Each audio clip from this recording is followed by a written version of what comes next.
सुप्रभात। आज हम पढ़ेंगे पाठ 2 मेरा बचपन मेरी शैतानियाँ। कहा जाता है कि बचपन की शैतानियों का मज़ा ही कुछ और है। कभी शाबाशी, कभी डांट, कभी रोना रुलाना, सभी कुछ आनंद ही आनंद देता है। सच्चाई तो यह है कि बचपन में ऐसा लगता है मानो चारों तरफ स्वर्ग हो। इस पाठ में हम सुर सम्राज्ञी लता मंगेशकर के बचपन की शैतानियों के बारे में पढ़ेंगे और जानेंगे। लता जी का जन्म इंदौर के सिख मोहल्ले में 28 सितंबर 1929 को हुआ था। तब यह परंपरा थी कि पहले बच्चे का जन्म ननिहाल में होना चाहिए, इसलिए लता जी की माँ इंदौर चली गई थी। लता जी अपने पिता को बाबा व माँ को माई कहकर बुलाती थी। जब लता जी का जन्म हुआ तब उनके पिताजी ने उनका नाम हृदया रखा।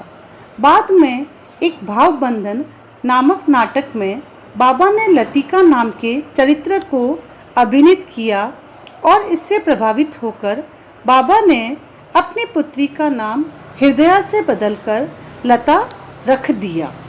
लता जी के बाबा गोवा के मंगेशी गांव के थे। जब वे 8-9 साल के थे तभी उनकी माँ ने उन्हें संगीत सीखने के लिए बाबा मशेलकर जी के पास भेज दिया था। इस प्रकार संगीत के रस से भरा पूरा था लता जी का परिवार। लता जी को बचपन से ही गाने का बहुत शौक था, पर कभी अपने बाबा के सामने गाने की हिम्मत नहीं कर पाई। परंतु एक दिन की बात है कि बाबा अपने शिष्यों को रागपुरिया धनाश्री सिखा रहे थे। तभी उन्हें कुछ काम के लिए बाहर जाना पड़ा। शिष्यगण वहां गा रहे थे और लता जी उन्हें बाहर से देख रही थी। तभी लता जी को लगा कि एक शिष्य गलत गा रहा है। लता जी अंदर चली गई और उसे स्वयं गाकर सुनाया। उसी समय बाबा आ गए और लता जी को गाते हुए देखकर जोर से अपनी पत्नी को पुकारा और कहा कि हमारे घर में इतना अच्छा गायक मौजूद है और हमें पता ही नहीं। यह बात तब की है जब लता जी 5-6 साल की थी। दूसरे दिन बाबा ने लता जी को सुबह जल्दी उठा दिया और हाथों में तानपुरा पकड़ा दिया। उसी दिन से लता जी की संगीत शिक्षा आरंभ हुई और यह शिक्षा सबसे पहले रागपुरिया धनाश्री से हुई। एक दिन बाबा ने संगीत की शिक्षा देने के साथ लता जी को यह नसीहत दी कि मैं तुम्हारा पिता हूँ और पिता गुरु की तरह होता है। याद रखना, पिता या गुरु जब तुम्हें सिखाए तो तुम्हें उनसे अच्छा गाना है। यह नहीं सोचना है कि उनकी मौजूदगी में कैसे गाऊं, और यह भी याद रखना है कि अपने गुरु को कभी भूलना नहीं है। लता जी यह बात कभी नहीं भूलती है। लता जी का परिवार परंपरावादी था। घर में फिल्मी संगीत बिल्कुल पसंद नहीं किया जाता था, शास्त्रीय गायन ही गाया जाता था। बाबा बहुत कठोर स्वभाव के थे। उन्हें लड़कियों का पाउडर लगाना, मेकअप करना, बाहर जाना और देर रात तक नाटक देखना बिल्कुल पसंद नहीं था।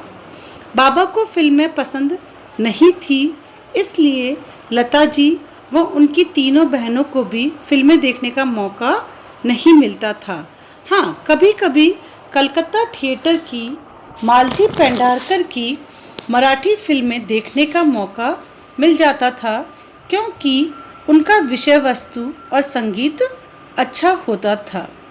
बाबा उस समय के प्रसिद्ध गायक और अभिनेता कुंदन लाल सहगल साहब को पसंद करते थे।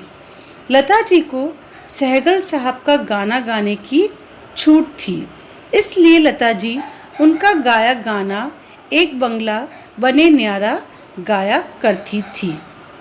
जब लता जी 9 वर्ष की थी तब बाबा शोलापुर की यात्रा पर थे। तब लता जी ने गाना गाने की इच्छा प्रकट की। तब बाबा ने अनुमति तो दे दी, पर पूछा कौन सी राग गाओगी। तब लता जी ने खुशी से कहा, मैं राग खंबावती गाऊंगी और 2 गीत भी गाऊंगी। उस दिन शोलापुर के नूतन थिएटर में बाबा के सामने गाने का पहली बार मौका मिला था। मंच पर लता जी ने पहली बार गाना गाया था। लता जी और उनकी तीनों बहनों में बहुत प्यार था। सभी आपस में एक दूसरे को बहुत पसंद करती थी। आपस में उनकी कभी लड़ाई नहीं होती है, पर हाँ, बचपन में उनकी खूब लड़ाई होती थी। कहते हैं कि बचपन में लता जी को अद्भुत खेल खेलने का बहुत शौक था, जैसे कार के टायर के भीतर घुसना, पेड़ों पर चढ़ना, अमरूद और आम तोड़ना, गुल्ली डंडा और ताश खेलना तथा फिल्में देखने के बाद घर आकर उनके दृश्यों की नकल करना आदि। एक बार लता जी ने एक नाटक लिखा जिसे घर में ही प्रदर्शित किया। उसमें लता जी ने हीरोइन का चरित्र निभाया। आशा तब छोटी थी, इसलिए राजकुमारी बनी। मीना बड़ी ही कठोर है, तो उसने लड़के का किरदार निभाया और बहुत मज़ा आया। लता जी को बाबा टाटा बाबा कहकर बुलाते थे। माई जब भी लता जी की शिकायत करती, तब बाबा कहते कि मैं ज़्यादा समय तक नहीं रहूँगा, यह लड़की ही तुम्हारा ख्याल रखेगी। बाबा लता जी को बहुत प्यार करते थे। उन्होंने न तो कभी लता जी को डांटा और न ही मारा। एक बार की बात है, जब लता जी 5-6 साल की थी, माई ने घर के नौकर विट्ठल को साबुन खरीदने के लिए भेजा। दुकानदार चिलिया ने विट्ठल को वापस भेज दिया क्योंकि 2 आने का सिक्का खोटा था। तब लता जी ने विट्ठल से वह सिक्का लिया और खोटा सिक्का चलाकर सामान ले आई। जब घर पहुंची तो माँ ने बहुत डांटा और 2 आने का नया सिक्का देकर दुकानदार चिलिया के पास भेजा। तब लता जी दुकानदार से खोटा सिक्का वापस लेती है और माफ़ी भी मांगती है। उसके बाद लता जी ने ऐसी गलती कभी नहीं की और कहा कि आज मेरे पास जो कुछ भी है वो बाबा और माई का दिया हुआ ही है। इस प्रकार लता मंगेशकर की बातों को जानकर बहुत प्रसन्नता हुई। धन्यवाद।